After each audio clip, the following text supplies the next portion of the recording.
নামাজের পরে ওই জেকেরে হাজির থাকবেন। যেই দরবারে জেকের হবে সেখানে আপনারা জেকের করবেন, বসবেন। ফুরফুরা শরীফে এসে হই হাই করবেন না। এটা হই হাই করার জন্য আশা নয়।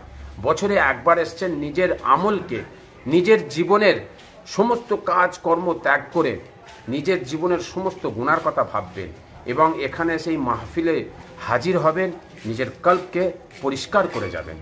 এবং রাস্তায় যখন আসবেন, বিশেষ করে সকলকে, ইয়ং ব্যাচদের লক্ষ্য করে বলছি, আপনারা বাজারে, রাস্তাঘাটে, যেখানে সেখানে তকবির দেওয়া হই হই করা করবেন।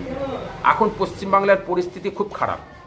আপনার একটা তকবির হই হওয়ার জন্য কিছু প্ল্যান আছে, কিছু গায়ের মুসলমান তারা এইটাকে নিয়ে একটা বাজারে আলাদা মেসেজ তৈরি করে দেবে। সেই হিসাবে আপনারা আসবেন, ফুরফুরার জমিনে পা দিয়ে তকবির দেন, যা খুশি দেন, যা খুশি করেন, এসে তকবির দেন, নারের তকবির নাড়া দেন, আপনারা দাদা পীরের নামে নাড়া দেন, সব কিছু করেন।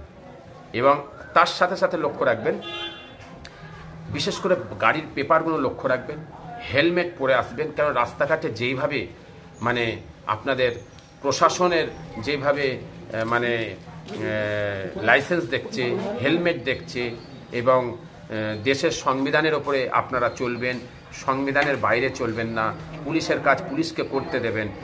আপনার পেপারপত্র যেন ঠিক থাকে, আপনার লাইসেন্সটা যেন ঠিক থাকে, হেলমেটটা পরে আসবেন। বাইকে এলে, গাড়িতে এলে গাড়ির লাইসেন্স যেন ঠিক থাকে, পেপারপত্র যেন ঠিক থাকে। আপনারা আসুন, আমি দোয়া চাই আল্লাহ যেন আপনাদের উদ্দেশ্য আশাকে যেন আল্লাহ পূরণ করে। আপনারা সহি সালামতের সাথে এসে এই দরবারে সমস্ত ওলিদের মাজার জিয়ারত করে আমার দাদা পিয়ারের রুহানি আফতে ফয়েজ তানার দোয়া নিয়ে বাড়ি যাবেন। ভাই আলহামদুলিল্লাহ, একটা মানে ব্যাপক একটা অলৌকিক ঘটনা ঘটে গেছি এই বছরে। আমি শুনতে পাচ্ছি সোশ্যাল মিডিয়ায় 21/22 মাঝের দিনে কিন্তু শুক্রবার পড়েছে। আমার গা রুম খারাপ হয়ে গেছে। আজ থেকে 35 থেকে 36 বছর হলো, আগে একবার শুক্রবার পড়েছিল। এবারকার পরস্পর 3 বার শুক্রবার পড়বে। তো আপনারা কি বলছেন? যারা সাধারণ মানুষ তারা ইফতারি খাওয়ার জন্য ফুরফুরার মধ্যে আপনাদের কিছু উদ্দেশ্য বার্তা আছে?